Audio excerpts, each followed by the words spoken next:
చెప్పేవా చెవిలోన ఒక మాట, పువ్వులతో తుమ్మెద చెప్పే మాట.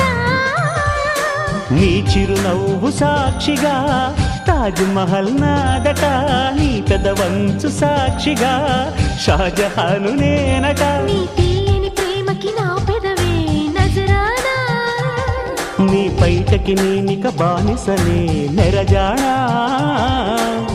అనంతాల ఆత్మ నీవై చేరుకున్న వేళలో కోకలు కట్టిన కోయిలా కమ్మని కౌగిలియవే.